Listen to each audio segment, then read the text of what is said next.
Hello, good morning everybody. I hope कि expect करती हूँ कि आप लोग भी अच्छे होंगे, मैं भी अच्छी हूँ। फर्स्टली सबसे पहले मैं आप लोगों को कॉन्ग्रेचुलेशंस बोलूँगी जो टॉपर्स हैं। Firstly Priyanka Chandel, second is Princy Chaudhary and third is Jaya Pandey. बहुत अच्छा लगा आप लोगों ने टॉप करा। जया से तो मुझे उम्मीद थी, लेकिन प्रियंका का जब पता चला तो बहुत ज़्यादा खुशी हुई। Okay, very congratulations. एंड जितने भी पास आउट स्टूडेंट्स हैं उनको भी मैं कॉन्ग्रेचुलेशंस बोलती हूँ। और जो स्टूडेंट्स पास नहीं हो पाए उन्हें होपलेस होने की ज़रूरत नहीं है। नेक्स्ट सेमेस्टर में आपको इन पेपर्स को दोबारा देने का मौका मिलेगा। तो आप नेक्स्ट सेमेस्टर में यानी थर्ड सेमेस्टर में जब आप पहुँचेंगे तो फर्स्ट सेमेस्टर में जितने पेपर में आपकी बैक आई है इन सारे पेपर्स को आप क्लियर कर सकते हैं, यानी आपके पास एक चांस अभी है। अब हम बात करते हैं स्टडी की। तो बाकी सारे सब्जेक्ट की तो आपकी कॉन्टिन्यूसली स्टडी चल रही है और अच्छी चल रही होगी, ऐसा नहीं है। मेरे सब्जेक्ट की अब स्टडी हमारी आज कहने को फर्स्ट टाइम स्टार्ट हो रही है। मैं फर्स्ट टाइम आपके सामने आई हूँ ऐसे फेस टू फेस, लेकिन मैंने आप लोगों को पीडीएफ और नोट्स प्रोवाइड करे हैं। तो जितने भी मैंने आपको पीडीएफ और नोट्स प्रोवाइड करे हैं उनको हम one by one each and every topic को हम लोग इसी तरीके से एक्सप्लेन करेंगे। फिलहाल मेरी कुछ बच्चों से बात हुई थी तो उन्होंने, मैं बीच में स्टार्ट करने वाली थी लेकिन बच्चों ने कहा कि अभी हमारे पास और क्लासेस हमारी ऑनलाइन चल रही हैं तो हमारे पास उसका बर्डन है। तो मैंने कहा मेरा न्यूमेरिकल पोर्शन है, इसके बच्चों को पूरा फोकस और पूरा कंसंट्रेट करना पड़ेगा, इसलिए मैंने थोड़ी सी क्लास डिले करी। और नोट्स मैंने आपको इसलिए पहले प्रोवाइड करे कि आप उसको थोड़ा रीड करते रहें। फिर जब मैं वो टॉपिक आपको स्टार्ट करूँगी तो आपकी समझ में वो टॉपिक अच्छे से आए। तो मैं बात करती हूँ अपने टॉपिक की। तो हमारा जो टॉपिक चल रहा था वो चल रहा था marginal cost and decision making. Marginal cost and decision making. तो मैंने आपको डिसीजन मेकिंग के बहुत सारे मेथड्स आपको बताए थे जब हमारी लास्ट टाइम एक फिजिकल फॉर्म में सब लोगों की क्लास हुई थी। तो हमारा उस टाइम पर जो टॉपिक चल रहा था वो marginal cost of decision making चल रहा था। तो मैंने आपको डिसीजन मेकिंग के बहुत सारे मेथड्स बताए थे। उसमें सबसे पहला मेथड था मेक और बाय डिसीजन। दूसरा था selecting in product mix method. तो मैंने आपको मेक एंड बाय डिसीजन में आपको एक्सप्लेन करा था। थोड़ा सा मैं पीछे का कुछ रिवाइज कर रही हूँ क्योंकि टाइम हो गया है तो आपका भी दिमाग वॉश हो चुका होगा कि इस टॉपिक में चल क्या रहा था। तो मेक एंड बाय डिसीजन में मैंने आप लोगों को बताया था कि अगर हम किसी भी प्रोडक्ट को मार्केट में सेल कर रहे हैं तो सेल करने के लिए वो प्रोडक्ट हमारे पास अवेलेबल होना चाहिए। तो या तो उस प्रोडक्ट को आप अपने यहाँ मैन्युफैक्चरिंग करके सेल करिए या आप उस प्रोडक्ट को मार्केट से परचेस करके सेल करिए। तो हमें ये डिसीजन लेना होता था कि हमारे लिए बेनिफिशियल क्या है, कि उस प्रोडक्ट को मार्केट से परचेस करके सेल करना हमारे लिए बेनिफिशियल है या उस प्रोडक्ट को हम अपने यहाँ मैन्युफैक्चरिंग करें और उसके बाद सेल करें। तो मैंने ये दोनों टॉपिक बहुत अच्छे से आपको कराए थे और इनके मैंने क्वेश्चंस भी आप लोगों को कराए थे। Make and buy decision. दूसरा था सिलेक्टिंग इन प्रोडक्ट मिक्स। इसके हमारे दो मेथड थे, एक था इंट्रोड्यूसिंग न्यू लाइन या न्यू डिपार्टमेंट और दूसरा था ऑप्टिमम प्रोडक्ट मिक्स। दो मेथड थे। तो इंट्रोड्यूसिंग इन न्यू लाइन, न्यू प्रोडक्ट या न्यू डिपार्टमेंट में मैंने आपको एक्सप्लेन करा था कि हम जैसे कोई एक डिपार्टमेंट ऑपरेट कर रहे हैं, वहाँ पे बहुत सारे प्रोडक्ट को हम सेल कर रहे हैं। तो कोई ऐसा प्रोडक्ट होता है जो हमारा फुल फिश तरीके से हमको प्रॉफिट नहीं देता, बहुत कम प्रॉफिट होता है हमें उस प्रोडक्ट को सेल करने में। तो हम लोग ये डिसीजन लेते हैं कि उस प्रोडक्ट को हम लोग क्या कर दें, वाइंड अप कर दें और उसकी जगह एक न्यू प्रोडक्ट लॉन्च करके मार्केट में उसे सेल करें जिससे हमें मोर प्रॉफिट हो सके। दूसरा हमारा था selecting in product optimum mix. Selecting in optimum mix method, उसमें क्या था कि जैसे हम बहुत सारे प्रोडक्ट्स मार्केट में क्या कर रहे हैं, सेल कर रहे हैं, लेकिन वहाँ पर भी कोई एक ऐसा प्रोडक्ट होता था जो मार्केट में ढंग से अच्छे से सेल नहीं हो पाता था। तो हम क्या करते थे कि जो जैसे मान लीजिए हमारे 3 प्रोडक्ट थे, ए बी सी, तीनों प्रोडक्ट हम मार्केट में क्या कर रहे हैं, सेल कर रहे हैं, लेकिन ए प्रोडक्ट जो है वो सक्सेसफुली सेल नहीं हो रहा है। तो हम लोगों की कोशिश ये रहती थी कि जो ए प्रोडक्ट की हमारी मार्जिनल कॉस्ट है उस कॉस्ट को हम बी और सी में एक ऑप्टिमम फॉर्म में क्या करें, डिवाइड कर लें और जो बाकी के प्रोडक्ट है हमारे बी और सी उसमें उसकी कॉस्ट को डिवाइड कर लें और मोर प्रॉफिट क्या करें, अर्न करें। ठीक है, ये 2 मेथड हमने पढ़े थे और इनके मैंने आपको क्वेश्चंस भी पढ़ाए थे। अब हमारा तीसरा मेथड है जो हमारा उस टाइम पर भी हम लोग स्टार्ट कर ही रहे थे, लेकिन ये लॉकडाउन की वजह से बिल्कुल एकदम हमारी क्लास में अचानक ब्रेक आ गया। तो थर्ड मेथड था हमारा प्राइसिंग मेथड। प्राइसिंग मेथड में क्या होता है कि एनी सिचुएशन, कोई भी सिचुएशन हो मार्केट की, उस मार्केट की सिचुएशन के अकॉर्डिंग जो प्रोडक्ट हम मार्केट में सेल कर रहे हैं, जो भी प्रोडक्ट हम मार्केट में सेल कर रहे हैं, उसके प्राइस को डिसाइड करना।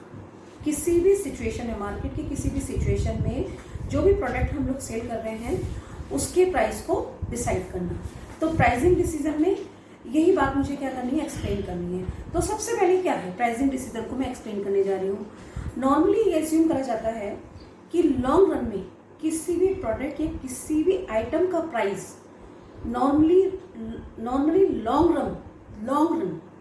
लॉन्ग रन में किसी भी आइटम या किसी भी प्रोडक्ट का प्राइस इतना होना चाहिए कि हमें उस प्रोडक्ट की टोटल कॉस्ट और डिजायर्ड प्रॉफिट क्या हो सके, रिसीव्ड हो सके। कि लॉन्ग रन में उस आइटम या उस प्रोडक्ट का हमें टोटल कॉस्ट और डिजायर्ड प्रॉफिट क्या हो सके, रिसीव्ड हो सके। अब टोटल कॉस्ट का मतलब क्या है, यहाँ पे टोटल कॉस्ट का मतलब है marginal cost plus fix cost. Marginal cost plus fix cost, marginal cost का मतलब वेरिएबल कॉस्ट। वेरिएबल कॉस्ट के अंदर क्या क्या आता है, जैसे हमारी रॉ मटेरियल्स आता है, लेबर आती है, ओवरहेड्स आता है। ठीक है, तो आपकी टोटल कॉस्ट में 2 पार्ट है, एक मार्जिनल कॉस्ट है और दूसरा हमारा फिक्स कॉस्ट है। ओके, डिजायर्ड प्रॉफिट जो हम एक्सपेक्ट कर रहे हैं, जिस प्रोडक्ट को हम सेल कर रहे हैं उसमें हम कितना प्रॉफिट अर्न करेंगे, तो वो हमारा क्या कहलाता है, डिजायर्ड प्रॉफिट कहलाता है। ठीक है, ऐसी सिचुएशन में मार्जिनल कॉस्ट जो हम पढ़ रहे हैं, मार्जिनल कॉस्ट के जो डिसीजन पढ़ रहे हैं, उसका कोई रोल नहीं होता। अगर ये सिचुएशन होती है हमारे प्रोडक्ट की, कि हमारे प्रोडक्ट की टोटल कॉस्ट और हमें डिजायर्ड प्रॉफिट उसमें रिसीव्ड हो रहा है, तो ऐसी सिचुएशन में मार्जिनल कॉस्ट मेथड का कोई यूज नहीं होता। लेकिन जहाँ पर कॉम्पिटिटिव मार्केट होती है, जहाँ पे मार्केट में कॉम्पिटिशन होता है, वहाँ पर फर्म जो है वो किसी भी प्रोडक्ट का प्राइस क्या नहीं कर सकती, डिसाइड नहीं कर सकती। जहाँ पे कॉम्पिटिटिव मार्केट होती है, यानी कॉम्पिटिशन होता है मार्केट में, बहुत सारी कंपनी अपने प्रोडक्ट को क्या कर रही होती है, सेल कर रही होती है, तो वहाँ पे उस प्रोडक्ट का प्राइस क्या नहीं, उस प्रोडक्ट का प्राइस फर्म क्या नहीं कर सकती, डिसाइड नहीं कर सकती। तो उस प्रोडक्ट का प्राइस कौन डिसाइड करेगा, मार्केट की सिचुएशन। कि मार्केट की सिचुएशन जैसी होगी उसके अकॉर्डिंग हमारे उस प्रोडक्ट का प्राइस क्या होगा, डिसाइड होगा। तो हम अदर वर्ड में ये भी कह सकते हैं कि मार्जिनल कॉस्ट की हेल्प हम कहाँ लेंगे, प्राइस डिसीजन के लिए, यानी प्राइसिंग डिसीजन या प्राइसिंग डिटर्मिनेशन के लिए कहाँ लेंगे, 2 कंडीशन में लेंगे। एक तो होगी हमारी शॉर्ट टर्म कंडीशन और दूसरी होगी मोनोपोली कंडीशंस। तो मार्जिनल कॉस्टिंग की हेल्प हम अपने प्रोडक्ट के प्राइस डिसीजन के लिए 2 कंडीशन में हेल्प लेते हैं। सबसे पहले होती है एक शॉर्ट टर्म कंडीशन और दूसरी होती है हमारी मोनोपोली कंडीशन। अब शॉर्ट टर्म कंडीशन में प्राइस पॉलिसी ये सब है। अगर हम शॉर्ट टर्म कंडीशन में अपने प्रोडक्ट की प्राइस पॉलिसी की बात करें, तो वो ये सारी की सारी है हमारी प्राइस पॉलिसीज। तो देखिए, सबसे पहले है हमारी प्राइस पॉलिसीज में, सबसे पहले एक नॉर्मल प्राइस है, दूसरा हमारा क्या है, मिनिमम प्राइस है, थर्ड है हमारा डिप्रेशन प्राइस, फोर्थ है हमारा स्पेशल प्राइस और 5 है हमारा प्राइस चेंजेस। तो प्राइसिंग डिसीजन में ये 5 पॉलिसीज हैं हमारी प्राइस की। First is normal price, second is minimum price, third is depression price, fourth is special price including dumping और फिफ्थ इज प्राइस चेंजेस। तो इन सारी की सारी पॉलिसीज को मैं प्राइसिंग डिसीजन की जो पॉलिसीज हैं 5, इन सारी पॉलिसीज को मैं एक्सप्लेन करूंगी। उसमें सबसे पहली पॉलिसीज है हमारी नॉर्मल प्राइस।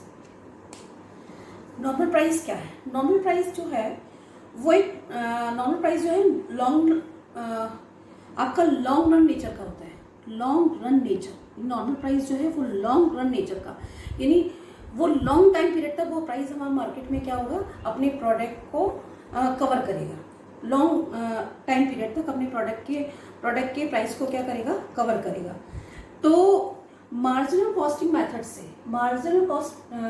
मेथड से हम लोग अपने नॉर्मल प्राइस को किस तरीके से कैलकुलेट करते हैं उसके लिए एक इक्वेशंस है, ठीक है। मार्जिनल कॉस्ट मेथड से हम अपनी नॉर्मल प्राइस को किस तरीके से कैलकुलेट करते हैं उसके लिए एक इक्वेशन है।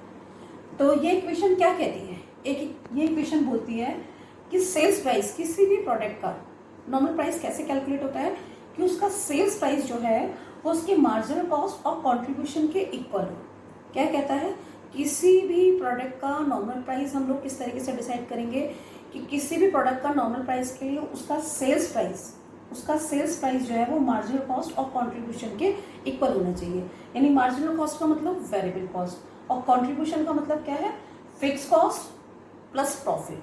यानी नॉर्मल प्राइस के अंदर आपकी सारी वैल्यूज होनी चाहिए। फर्स्ट इज आपकी मार्जिनल कॉस्ट भी होनी चाहिए, सेकंड इज उसके अंदर फिक्स कॉस्ट भी होनी चाहिए और थर्ड इज प्रॉफिट भी। यानी नॉर्मल प्राइस के लिए अगर हम किसी भी प्रोडक्ट का नॉर्मल प्राइस डिसाइड कर रहे हैं तो नॉर्मल प्राइस के अंदर हमारी तीनों वैल्यूज होनी चाहिए। उसमें के अंदर मार्जिनल कॉस्टिंग भी होनी चाहिए, उसके अंदर आपकी फिक्स कॉस्ट भी होनी चाहिए और उसके अंदर हमारे प्रॉफिट भी होने चाहिए। तो जब ये तीन वैल्यूज अगर हैं हमारे नॉर्मल प्राइस में तभी हम अपने किसी प्रोडक्ट के प्राइस को क्या कर सकते हैं, कैलकुलेट कर सकते हैं। अब देखिए कि किस तरीके से हम अपने प्रोडक्ट के प्राइस को कैलकुलेट करते हैं। इसके लिए मैं आपको अभी एक न्यूमेरिकल कराती हूँ, फिर एक्सप्लेन करती हूँ कि किस तरीके से हम हमारे सामने एक डेटा दे रखा है, उस डेटा से हम लोग किस तरीके से अपने प्रोडक्ट के नॉर्मल प्राइस को या मार्केट में जो हम उस प्रोडक्ट को सेल कर रहे हैं उसके सेल्स प्राइस को कैलकुलेट करेंगे। यस, देखिए ये क्वेश्चन है जो मैंने आपको आज कल की पीडीएफ में भी दिया है। तो मैंने ये टॉपिक पढ़ाना था इसलिए मैंने ये सारे के सारे पीडीएफ मैंने आपको पहले ही सेंड कर दिए हैं। तो क्या कह रहा है, ये जो आपके सामने जो ये क्वेश्चन दे रखा है, इस क्वेश्चन से हम अपने प्रोडक्ट के नॉर्मल प्राइस को क्या करेंगे, कैलकुलेट करेंगे। और नॉर्मल प्राइस के अंदर क्या क्या होना चाहिए, हमारा मार्जिनल कॉस्ट होनी चाहिए, फिक्स कॉस्ट होनी चाहिए एंड प्रॉफिट होना चाहिए। तो हमारे सामने ये जो क्वेश्चन है ये एक तरीके से डेटा दे रखा है, इस डेटा के बिहाफ पर हमको क्या करना है, नॉर्मल प्राइस को कैलकुलेट करना है। तो आपसे ये कह रहा है Shiva limited has introduce 3 product M N and P. Shiva limited जो है वो उसके पास 3 प्रोडक्ट इंट्रोड्यूस हो रहे हैं। The following details are available और उनकी फॉलोइंग डिटेल्स दे रखी है। सबसे पहले कितने प्रोडक्ट है, एम एन पी।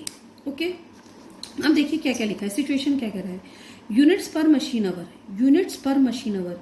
यानी मशीन अगर 1 घंटा काम करती है तो कितने यूनिट बनते हैं, एम के 100, एन के बनते हैं 50 यूनिट और पी के बनते हैं 25 units. Okay, material cost per 100 units, अगर 100 यूनिट्स हमारे तैयार होते हैं तो मेटेरियल कॉस्ट क्या लगती है, 100 यूनिट की मेटेरियल कॉस्ट एम में लगती है 8 रुपीज, एन में लगती है 12 रुपीज और पी में लगती है कितने rupees, 20 rupees. Okay, labour cost per machine our, देखो यहाँ पे सिचुएशन चेंज हो गई। यहाँ पे ये नहीं लिखा है कि 100 यूनिट बनने में कितनी लेबर लग रही है, यहाँ पे लिखा है ये point to be noted, labour cost per machine our. यानी मशीन 1 घंटा काम करती है, इसने ये नहीं लिखा है कि 100 यूनिट बनने में कितनी लेबर लग रही है। यहाँ पे ये बोल रहा है labour cost per machine our, यानी मशीन 1 घंटा काम करती है तो लेबर कॉस्ट कितनी लगेगी। यानी मशीन 1 घंटा काम करती है तो लेबर कॉस्ट 4 रुपीज लगेगी। ठीक है, मशीन एम में मशीन 1 घंटा काम करती है तो एन में भी 4 रुपीज लगेगी। मशीन 1 घंटा काम करती है तो लेबर कॉस्ट पी में भी कितनी लगेगी, 4 रुपीज लगेगी। ठीक है, ये हमें डेटा दे रखा है। अब हमसे क्या पूछ रहा है, it is also inform that the same machine can interchangeably manufacture all product budget the year 2015 and 16। Machine क्या करती है, इंटरचेंज, जब भी हम कोई मैन्युफैक्चरिंग करते हैं सेम मशीन से तो हम इंटरचेंज कर सकते हैं ऑल प्रोडक्ट में। ठीक है, मैन्युफैक्चरिंग के। अब क्या कह रहा है, 2015 और 16 का बजट क्या कह रहा है, टोटल मशीन आवर 50,000। यानी मशीन जो है वो कितने घंटे काम करती है, टोटल 50,000 आवर्स। ठीक है, चाहे वो एम प्रोडक्ट का मैन्युफैक्चरिंग करे, चाहे वो एन की करे या पी की करे। तो यहाँ पे लिखा भी है इंटरचेंजेबली। ठीक है, उसके बाद लिखा है फिक्स्ड ओवरहेड कितने, 2 लाख है। आप एम प्रोडक्ट बनाएंगे तभी 2 लाख की फिक्स्ड ओवरहेड लगेगी, एन प्रोडक्ट बनाएंगे तभी 2 लाख की फिक्स्ड ओवरहेड लगेगी, पी प्रोडक्ट बनाएंगे तभी 2 लाख की फिक्स्ड ओवरहेड आपकी लगेगी। उसके बाद थर्ड पॉइंट है प्रॉफिट एक्सपेक्टेड। प्रॉफिट एक्सपेक्टेड कितना है? 1 लाख। 1 लाख का मतलब क्या कह रहा है? आप एम प्रोडक्ट बनाएंगे तब भी 1 लाख का प्रॉफिट होगा आपको, एंड प्रोडक्ट बनाएंगे तब भी 1 लाख का प्रॉफिट होगा, और प्री प्रोडक्ट बनाएंगे तब भी आपको 1 लाख का प्रॉफिट होगा। तो हमसे क्या पूछ रहा है? कंप्यूट द सेलिंग प्राइस पर 100 यूनिट ऑफ ईच प्रोडक्ट। वो ये कह रहा है कि आपको सेलिंग प्राइस निकालना है 100 यूनिट्स का ऑफ ईच प्रोडक्ट, यानी 100 यूनिट का सेलिंग प्राइस निकालना है, और सारे अलग अलग प्रोडक्ट का, एम का भी निकालना है, एन का भी निकालना है, और पी का भी निकालना है। तो सेलिंग प्राइस यानी मैंने अभी नॉर्मल प्राइस बताया, तो सेलिंग प्राइस के अंदर क्या क्या होना चाहिए, या नॉर्मल प्राइस के अंदर नॉर्मल प्राइस कैसे कैलकुलेट होता है, अभी मैंने इक्वेशन से बताया है कि उसमें मार्जिनल कॉस्ट भी होनी चाहिए, और उसके अंदर हमारी फिक्स कॉस्ट भी होनी चाहिए, और उसके अंदर हमारा प्रॉफिट भी होना चाहिए। तो ये 100 यूनिट का सेलिंग प्राइस पूछ रहा है, और ईच प्रोडक्ट का मतलब एम का भी पूछ रहा है, और एन का भी पूछ रहा है, और पी का भी पूछ रहा है। ठीक है, तो हम इस सिचुएशन में ये जो डेटा हमारे पास गिवन है उसमें हम एम का सेलिंग प्राइस किस तरीके से कैलकुलेट करते हैं इन नॉर्मल प्राइस, एन का सेलिंग प्राइस कैसे कैलकुलेट करते हैं, और पी का, और निकालने कितने यूनिट्स का है? 100 यूनिट्स का। लेकिन याद रखना नॉर्मल प्राइस में क्या क्या आता है? आपका मार्जिनल कॉस्ट भी आती है, आपकी फिक्स कॉस्ट भी आती है, और आपका प्रॉफिट भी आता है। Yes, question number 50। Question number 15 में देखिए, सबसे पहले मैंने क्या लिख रखा है आपका, as per the questions, as per the question any one of 3 product can be produce 10 unit to be manufactured within 50,000 और विल बी। 3 प्रोडक्ट हमारे क्या हो रहे हैं? तैयार हो रहे हैं, और जो जितने भी यूनिट हम तैयार कर रहे हैं उसमें टोटल कितने आवर्स हमारे काम आ रहे हैं? 50,000। टोटल हमारे आवर्स कितने हैं? 50,000 आवर्स हैं। ओके, अब देखिए, सबसे पहले इसने ये कहा है कि हम एम प्रोडक्ट तैयार कर रहे हैं तब भी हमारे 50,000 आवर्स लगेंगे। अगर हम एम प्रोडक्ट तैयार कर रहे हैं तब भी हमारे 50,000 आवर्स लगेंगे, और अगर हम पी प्रोडक्ट तैयार कर रहे हैं तब भी हमारे 50,000 आवर्स लगेंगे। ठीक है, तो अब ये देखिए टोटल, सबसे पहले क्या था कि एम के टोटल कितने यूनिट्स तैयार हो रहे हैं? आवर्स जो काम कर रहे हैं वो हमारे 50,000 कर रहे हैं। ठीक है, और यूनिट कितने तैयार हो रहे हैं? पहले वाले में 100। ओके, दूसरे वाले में हमारे एन में आवर्स तो 50,000 ही लग रहे हैं, लेकिन 1 घंटे में कितने यूनिट तैयार हो रहे हैं? 50। ठीक है, तो टोटल 25 लाख यूनिट्स तैयार हो रहे हैं हमारे एन में। पी में कितने हो रहे हैं? पी में टोटल आवर्स लग रहे हैं 50,000, और 1 घंटे में कितने यूनिट तैयार हो रहे हैं जो बुक में हमें दे रखे हैं वो 25, यानी 12,50,000 यूनिट्स हमारे तैयार हो रहे हैं एम में, एन में और पी में। ओके, इतनी बात सबको क्लियर हो गई? स्टार्ट। यस, तो मैंने एम की टोटल यूनिट्स निकाली कि एम ने कितने यूनिट प्रोड्यूस करें? 50 लाख यूनिट प्रोड्यूस करें। एन ने कितने यूनिट प्रोड्यूस करे? टोटल 25 लाख। और पी ने कितने यूनिट प्रोड्यूस करे? टोटल 12,50,000। तो ये मैंने यूनिट कैसे निकाले? Total M N P total 50,000 hours machine hour work करती है, और ये 1 घंटे में 100 यूनिट्स बनाते हैं। एन कितने बनाते हैं? 50, और पी कितने बनाते हैं? 25। तो टोटल इनके यूनिट्स निकल के आ गए कि एम ने 50,000 यूनिट्स बनाए हैं, एन ने 25 लाख यूनिट्स बनाए हैं, और पी ने बनाए हैं 12,50,000 यूनिट्स। अब मैंने यहाँ पे लिखा है statement of marginal cost and selling price, यानी मार्जिनल कॉस्ट का स्टेटमेंट है और सेलिंग प्राइस। ठीक है, तो सबसे पहले मैंने यहाँ लिखा पर्टिकुलर टोटल एम का 100 यूनिट्स। मैंने यहाँ 100 यूनिट्स क्यों डाला? क्योंकि इसने कहा है कि जो हमें सेलिंग प्राइस निकालना है वो 100 यूनिट्स का निकालना है, पर 100 यूनिट्स का सेलिंग प्राइस निकालना है, एम का भी, एन का भी और पी का भी। तो मैंने यहाँ टोटल अमाउंट का टोटल लिखा है, यहाँ पे पर 100 यूनिट्स, यहाँ टोटल एन का और पर यहाँ 100 यूनिट्स, यहाँ टोटल पी का और पर 100 यूनिट्स। अब मैंने कैसे निकाला? सबसे पहले मटेरियल कैसे निकालना है? मटेरियल्स के बारे में लिखा है कि 100 यूनिट बनाने में 8 रुपीज लगते हैं। मेटेरियल के बारे में 100 यूनिट बनाने में मेटेरियल में कितने रुपीज लगते हैं? 8 रुपीज। तो मैंने ये कैलकुलेशन करी है, देखो एम की कैलकुलेशन देखो मैंने करी है मेटेरियल की, कि आपके 8 रुपीज में 100 यूनिट्स बनते हैं, तो 8 को अगर मैं 100 से डिवाइड करूंगी तो 1 यूनिट की कॉस्ट कैलकुलेट हो जाएगी, और टोटल यूनिट कितने बन रहे हैं एम के? 50,000। तो मैंने 50,000 से मल्टीप्लाई करी तो 4 लाख निकल के आ गया। एम के कितने यूनिट कह रहा था? एम के कह रहा था आपके कि 12 रुपये, 12 रुपीज, यानी 100 यूनिट्स बनाने में कितने यूनिट्स लग रहे हैं हमारे? सॉरी,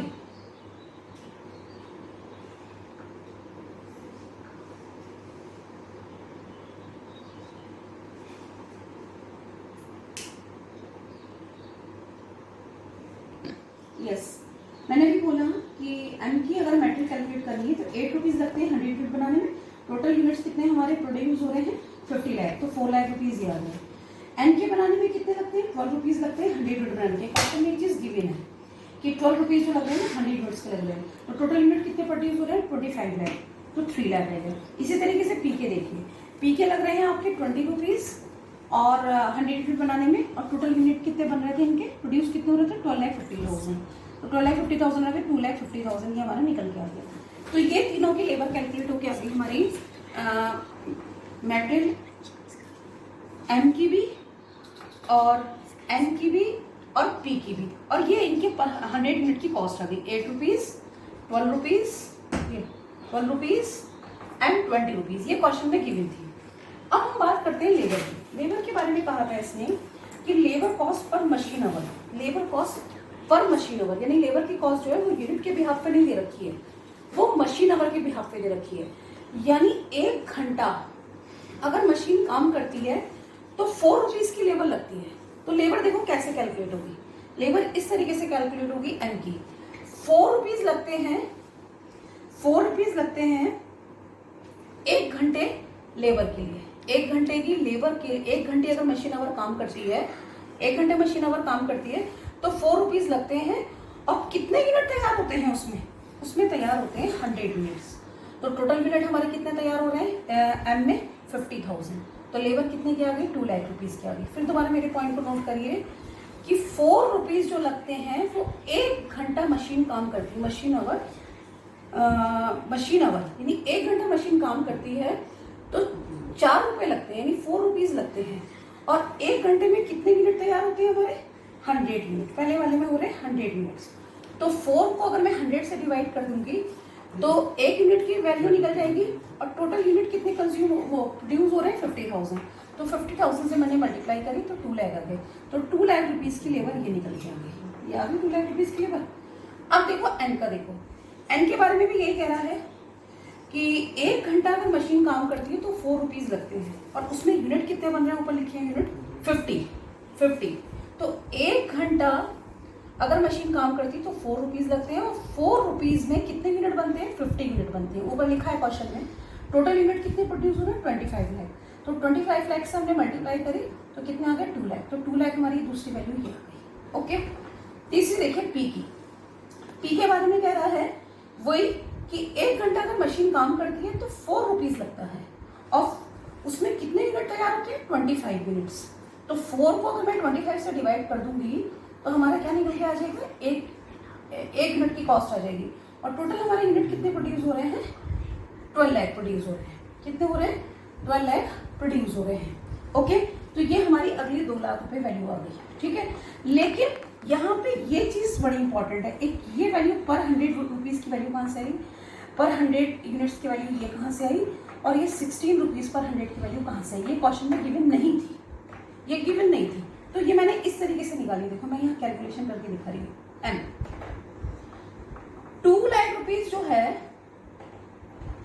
वो कितने यूनिट्स की थी लेबर, 2 लाख रुपीज़ जो है वो कितने यूनिट्स की थी, 2 लाख रुपीज़ की जो लेबर है वो कितने यूनिट्स की थी 50 लाख यूनिट्स की। 50 लाख यूनिट्स तैयार हो रहे थे ना, तो इसको हमने 50 लाख से डिवाइड कर दिया, और हमें कितने की वैल्यू चाहिए, देखो मैंने यहाँ रखा पर 100 यूनिट्स, हमें 100 यूनिट्स की वैल्यू चाहिए, तो इसको 100 से मैंने क्या करा मल्टीप्लाई करा। तो ये वैल्यू अगर आएगी हमारी कितनी, मल्टीप्लाई कर लीजिएगा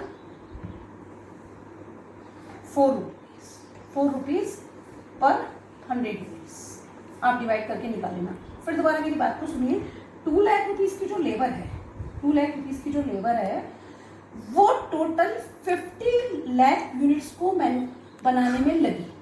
तो 2 लाख की जो लेबर थी वो 50 लाख यूनिट्स को बनाने में लगी, हमें चाहिए पर 100 यूनिट्स की, तो वो गिवन नहीं है क्वेश्चन में, तो मैंने 100 से मल्टीप्लाई कर दी, तो 4 रुपीज़ पर 100 यूनिट्स आ गया, 4 रुपीज़ पर 100 यूनिट्स। तो ये वैल्यू हमारी निकल के आ गई।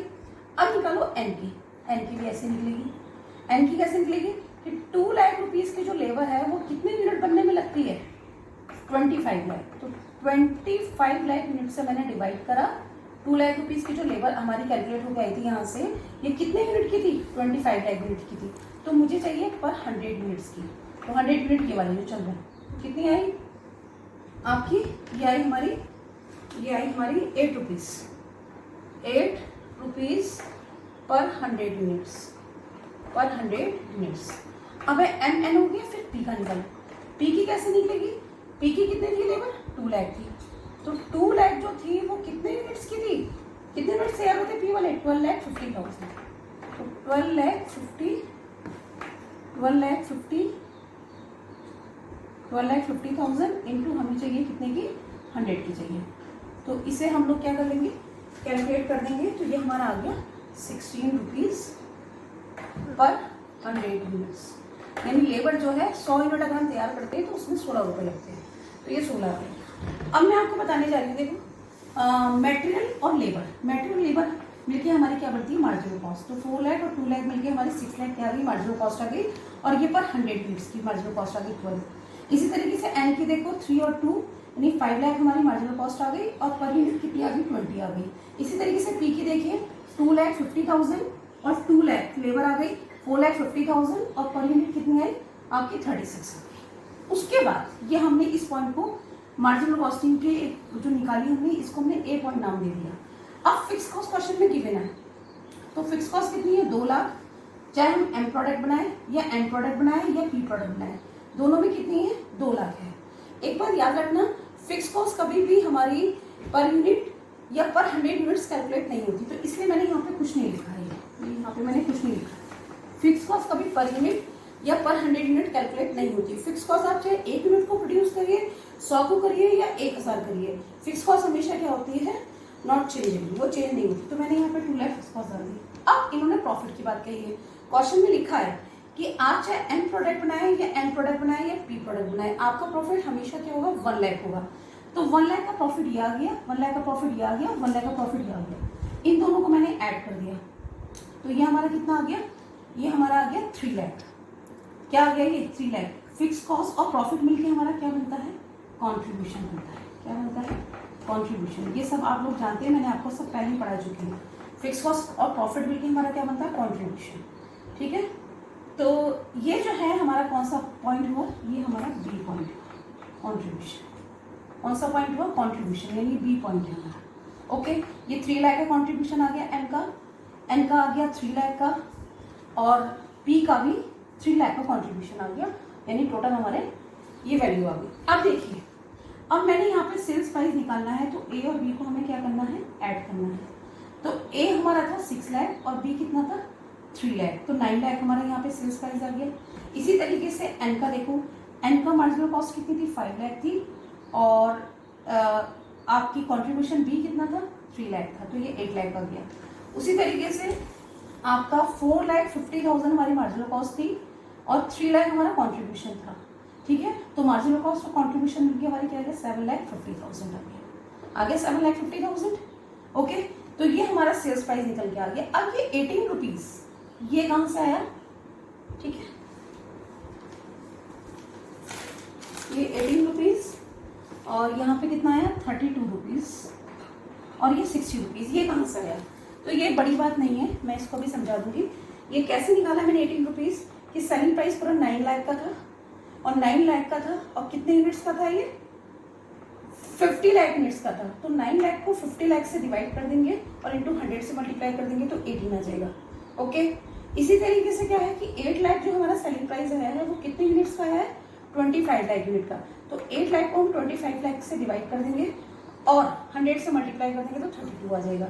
इसी तरीके से पी वाले में देखो, सेलिंग प्राइस कितना था, 7,50,000 था, कितने यूनिट्स का था ये, 12,50,000 यूनिट्स का था और हमें कितने यूनिट्स का चाहिए, 100 का, इसने 100 बोला है ना, तो 100 से मल्टीप्लाई कर देंगे तो 60 रुपीज ये हमारा आ गया। ओके, क्लियर है ये क्वेश्चंस। मैं एक बार फिर दोबारा इसे रिपीट कर रही हूँ, आप लोगों को कहीं कोई कंफ्यूजन हो तो निकल जाएगा। देखिए, बिल्कुल पेशेंसली पढ़िएगा, ऐसा कोई टफ क्वेश्चन नहीं है, बस थोड़ी सी कैलकुलेशन है इसमें, ज्यादा बाकी कुछ नहीं है। ये हमसे ये कह रहा था कि चाहे हम एन प्रोडक्ट बनाए या एन बनाए या पी बनाए, इन सब सारे प्रोडक्ट को बनाने में हमें 50,000 आवर्स लग रहे हैं। ठीक है, तो ये 50,000 आवर्स में 100 यूनिट बनाता है, तो टोटल 50 लाख यूनिट्स बनाए एन ने। ये 50,000 आवर्स में यानी 1 घंटे में कितनी यूनिट्स बनाता है, 50 यूनिट बनाता है। तो ये 25 लाख यूनिट्स आ गए। पी 1 घंटे में 25 यूनिट्स बनाता है, टोटल 50,000 आवर्स आपका ये ऑपरेट होता है। तो ये 12,50,000 यूनिट्स बना दी इन्होंने। अब हमसे क्या पूछ रहा था, हमसे पूछा था आपको नॉर्मल प्राइस या सेलिंग प्राइस क्या करना है, कैलकुलेट करना है। तो सबसे पहले मेटेरियल्स का, तो मेटेरियल इन्होंने हमने कैसे निकाला है, मेटेरियल इस तरीके से निकाला कि 8 रुपीज जो दे रखे थे वो 100 यूनिट्स के थे, तो 50,000 यूनिट्स के कितने होंगे, तो 4 लाख आ गए। इसी तरीके से एन के निकाले कि 12 रुपीज जो मेटेरियल था वो 100 यूनिट का था, तो 25 लाख का कितना होगा, ये 3 लाख आ गया। फिर पी का 20 रुपीज जो मेटेरियल था वो कितने यूनिट का था, 100 यूनिट का था, तो 12,50,000 आ गया। ये आ गया, ये इनके पर यूनिट के पर 100 यूनिट की वैल्यूज हमें क्वेश्चन में गिवन है। ओके, लेबर का पॉइंट थोड़ा सा टेक्निकल था, क्योंकि लेबर के बारे में उसने बोल रखा था कि जो भी लेबर दे रखी है वो मशीन आवर के अकॉर्डिंग दे रखी है कि 1 घंटा अगर मशीन काम करती है तो 4 रुपए की लेबर लगती है। 1 घंटा मशीन काम करती है तो कितने रुपए की लेबर लगती है, 4 रुपए की लेबर लगती है। ठीक है, और उस 1 घंटे में कितने यूनिट बनते हैं, ये लिखे हुए हैं 100 यूनिट बनते हैं। तो 4 को अगर मैं 100 से डिवाइड कर दूंगी तो 1 यूनिट की लेबर कॉस्ट निकल के आ जाएगी, और टोटल यूनिट कितने बन रहे थे, 50,000, तो 2 लाख निकल के आ गई। सेम है जैसी एन की थी कि 1 घंटे अगर मशीन काम करती है तो 4 रुपीज लगते हैं, और टोटल 1 घंटे में कितने यूनिट तैयार होगा, 50 से डिवाइड कर देंगे तो 1 यूनिट की वैल्यू आ जाएगी। टोटल यूनिट बन रहे थे 25 लाख, 2 लाख आ गए। उसके बाद पी, वो 1 घंटा अगर आपकी मशीन काम करती है तो 4 रुपीज की लेबर लगती है, और 1 घंटे में कितने यूनिट तैयार होते हैं, लिखे हैं क्वेश्चन में 25।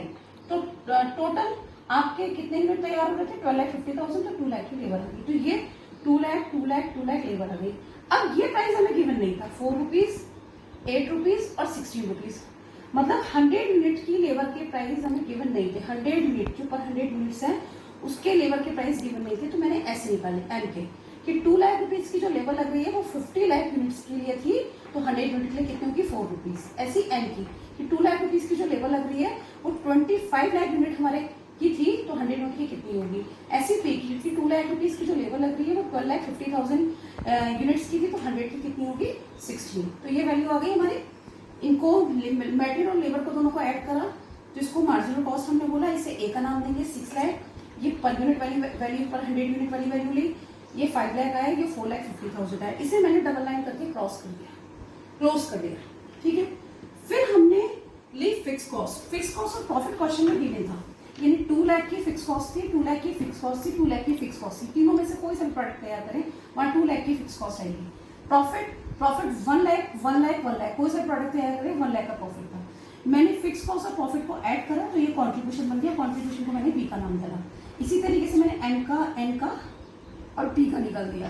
तो सेल्स प्राइस कैसे निकलते, नॉर्मल प्राइस कैसे निकलते, नॉर्मल प्राइस की खास बात होती है कि आपकी मार्जिनल कॉस्ट और कॉन्ट्रीब्यूशन होना चाहिए, या मार्जिनल कॉस्ट, या हम ऐसा भी कह सकते हैं marginal cost plus fix cost और प्लस प्रॉफिट, ये तीनों चीजें होनी चाहिए। तो यहाँ तीनों आ गए, कंट्रीब्यूशन के अंदर फिक्स कॉस्ट और प्रॉफिट आ गया, और मार्जिनल कॉस्ट है, तो मार्जिनल कॉस्ट और कंट्रीब्यूशन को ऐड करा तो हमारा सेल्स प्राइस आ गया 9 लाख, 8 लाख और 7,50,000। अब मैंने ये 18 रुपीज कैसे निकाला पर 100 यूनिट्स की वैल्यू, ये 32 रुपीज कैसे निकाली, और ये 60 रुपीज कैसे निकाली। ठीक है, वैसे तो इनको ऐड करके आई है ये वैल्यू 12 और 6 और 20 और 12 और 36 और 24, तो ये 6 कहाँ से आ गई, ये 6 कैसे आई कि 3 लाख जो है वो कितने यूनिट की थी, 50 लाख यूनिट की थी, तो 100 की कितनी होगी। 3 लाख जो थी वो कितने यूनिट की थी, 25 लाख यूनिट की थी, डिवाइड कर देंगे तो 100 की कितनी होगी। 3 लाख जो है वो कितने की थी, 12,50,000 की है, तो 100 की कितनी है, 24 आ जाएगी। तो इस तरीके से 12 और 6, तो सेलिंग प्राइस कितना आया, ए का 100 यूनिट का 18 रुपीज, यही हमसे पूछ रहा था, यानी पर 100 यूनिट का सेलिंग प्राइस कितना आया इनका 32, यही हमसे पूछ रहा था। और पी का सेलिंग प्राइस कितना आया 36 to 24, 60 रुपीज, यही हमसे पूछ रहा था। और ये मैंने सारी की सारी कैलकुलेशन कर दी। बोर्ड में स्पेस इतना ही था, तो मैंने बहुत एडजस्ट करके यहाँ पे कैलकुलेशन करी है। ठीक है।